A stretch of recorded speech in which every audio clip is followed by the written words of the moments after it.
It is the news that has changed the conversation from courtroom drama to prison reality, and quite frankly to a potential conspiracy that has many people asking very dark questions.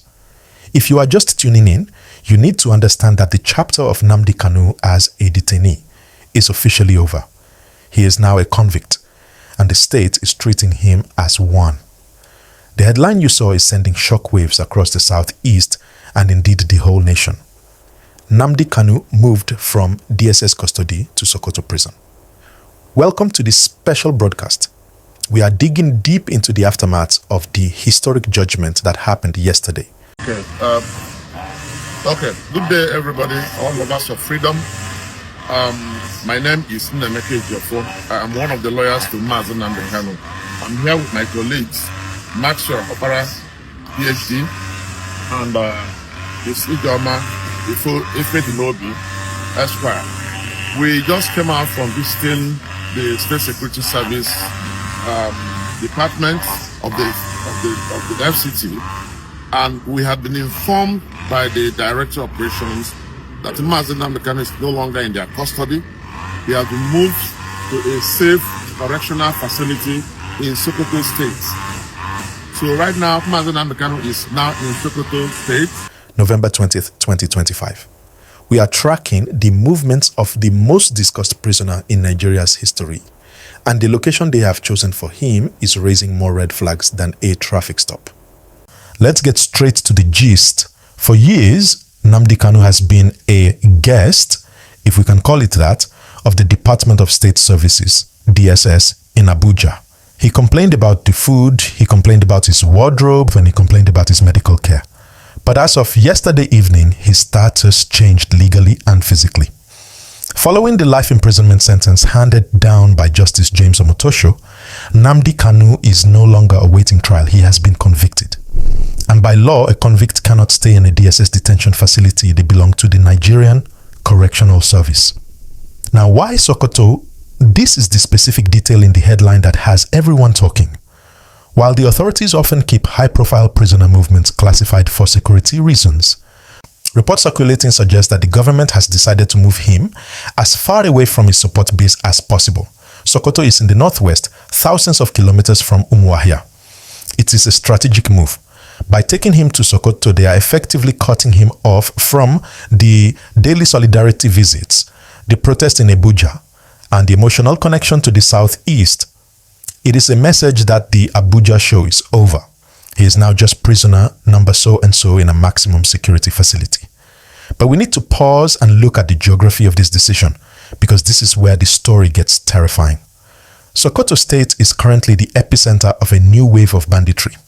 Just this month, we have been reporting on the emergence of a new terror group called Lakurawa that is terrorizing Sokoto and Kebbi states. Security experts have described Sokoto as a high-risk zone where bandits operate with frightening confidence. And this brings us to the dark narrative that is spreading like wildfire on social media. Why would you move a high-value target like Nnamdi Kanu to a prison located in the heart of bandit territory? Is there an ulterior motive here? Think about it. The Sokoto Medium Security Custodial Center is in a region where jailbreaks are not exactly uncommon in the north. We all remember what happened at Kuje Prison in 2022 when terrorists walked in and freed their members. Now imagine Nnamdi Kanu is sitting in a prison in Sokoto. Critics and conspiracy theorists are asking, is this a setup? Is the government hoping for an accidental security breach? The narrative being pushed by some IPOB supporters today is that this transfer is a death sentence in disguise. They are arguing that by placing him in a facility surrounded by bandits and terrorists who hate his ideology, the government is exposing him to extreme danger. What if there is a bandit attack on that prison? What if, in the chaos of a jailbreak, something happens to Nnamdi Kanu? It gives the state plausible deniability. They can say, oh, it was the bandits, it wasn't us. It is a chilling thought, but in the game of high-stakes politics, we have to ask these hard questions. We have to connect this to the judgment itself, because the severity of the sentence dictates the severity of the imprisonment. Remember, the federal government wanted the death penalty. Prosecutor Adegboyega Awomolo, Esan, argued that Kanu's actions led to deaths and that he should pay with his life. Justice Omotosho, claiming he wanted to temper justice with mercy, gave him life imprisonment instead. But make no mistake, in the eyes of the Nigerian state, a life sentence for terrorism means you are locked away in the deepest, darkest hole they can find. And right now, that hole is in Sokoto. This transfer also answers a question Kanu's lawyers have been asking for years. Barrister Aloy Ejimakor has filed countless applications to move Kanu to Kuje Prison so he could have better access to visitors. Well, be careful what you wish for. He has been moved to prison, but not the Kuje VIP section near his lawyers. He has reportedly been shipped to the far north, into the lion's den of the very insecurity that plagues northern Nigeria.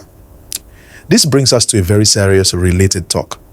We need to ask ourselves, what is the psychological impact of this move on the agitation? Think about it. When he was in DSS custody in Abuja, there was still hope. There were court dates. There were photos of him arriving in court. There was visibility. Even in detention, he was a celebrity prisoner. Now, if he is indeed in Sokoto prison, he disappears. No more court appearances unless the appeal court orders it. No more press photos. He becomes a ghost. And not just a ghost, but a ghost in a land that is hostile to him. In Sokoto, he is isolated. The cultural barrier, the language barrier, the distance, it is total isolation. This is psychological warfare. The government is telling him, you are alone. Does this silence the movement or does it radicalize it? We know that Simon Ekpa is already serving a 6-year jail term in Finland as of September this year. With Kanu now locked away for life in the north, the IPOB structure is effectively decapitated. The political solution that leaders like the late Ohanaeze president Emmanuel Iwanyanwu fought for seems dead. You don't negotiate with a man you have just sent to a prison surrounded by bandits for life. I want to hear from you on this. Do you think moving him to Sokoto is a genuine security strategy to keep him away from the east, or is it a calculated risk to endanger his life? Do you buy the theory that they are putting him in harm's way on purpose? If you are enjoying this breakdown and you want to keep getting the real story behind the headlines without the fake news, please take a second to smash that like button and subscribe to the channel. We are tracking every move from the courtroom to the prison gates. We also have to look at the legal battle ahead. His lawyers have filed an appeal today, November 24. They are arguing that he was tried on a repealed law, but appeals take time, years even. And while that legal wheel turns slowly, Nnamdi Kanu will be sitting in a cell, likely in solitary confinement, far away from home, listening to the stories of the bandits and terrorists who share the facility with him. The reality is stark. The DSS headquarters in Abuja is empty of its most famous occupant. The lion has been caged, and this time, the key has been thrown away by Justice Omotosho into the sands of Sokoto. What do you think about the choice of Sokoto? Is it punishment or is it standard security procedure?